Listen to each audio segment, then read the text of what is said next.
Je vous souhaite les bienvenus dans la construction de l'arche. Aujourd'hui, nous allons pénétrer les mystères de la croix. Ce n'est pas n'importe quelle croix, mais de la croix ankh égyptienne, cette croix sacrée. Voyons ce que dit Wikipédia sur la définition de la croix ankh.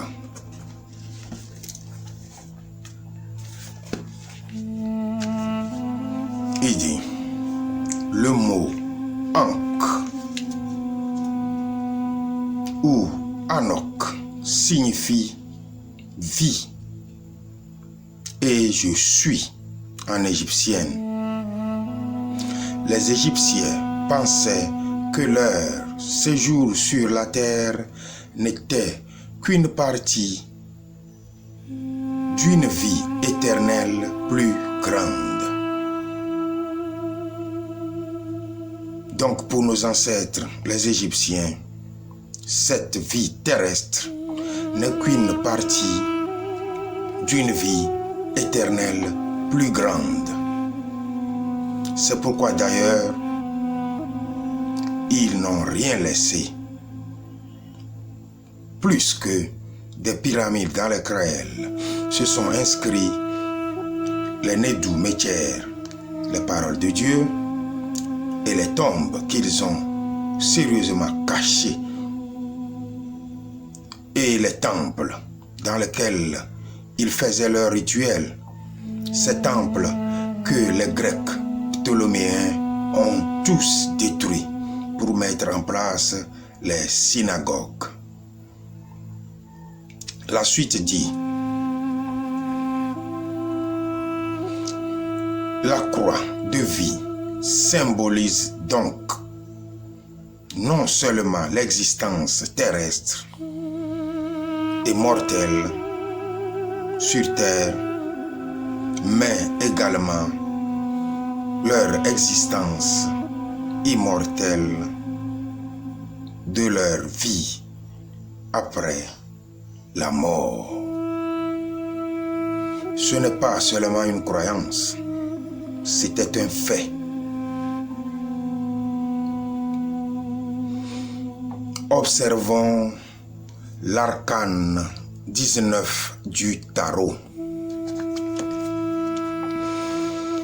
Additionnons kabbalistiquement le nombre 19.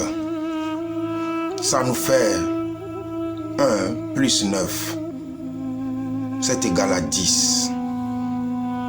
Le nombre 10 est symboliquement sexuel.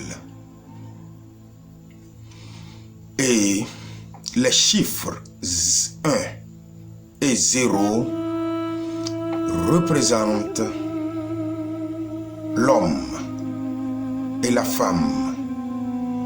Ils représentent encore leur organe sexuel. Le 1 représente l'organe sexuel masculin qui est le phallus et le 0 représente l'organe sexuel féminin qui est l'utérus.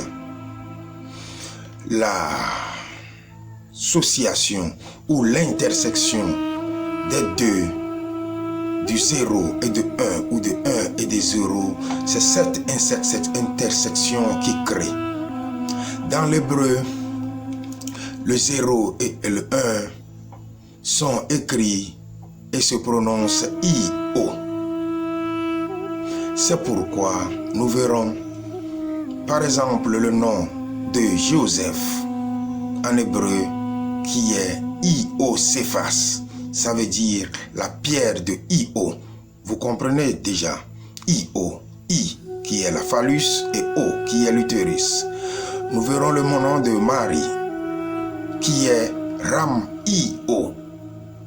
Nous avons aussi Jonas qui est I-O-Na.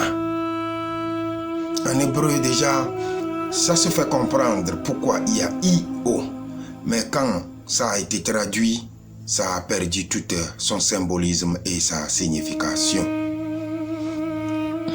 L'intersection de phallus et de l'utérus, ou bien de l'homme et de la femme, ou de 1 et de 0, donne un cercle avec un trait au milieu, ou bien un cercle qui est divisé par 2. Le signe du cercle avec un trait au milieu est un symbole déjà de la croix ou un symbole sexuel. Si nous voudrions mettre l'accent sur la croix ou l'intercession entre l'homme et la femme, nous allons partager ou nous partageons la ligne verticale en 2. Ceci nous donne la croix ou l'intercession de l'homme et de la femme dans le cercle de l'esprit, bien sûr, car dans la Kabbale ou dans le mysticisme, le cercle représente l'esprit. Si cette relation entre l'homme et la femme sont dominées ou est surveillée par l'esprit, le cercle de l'esprit reste alors au-dessous de cette croix entre l'homme et sa femme,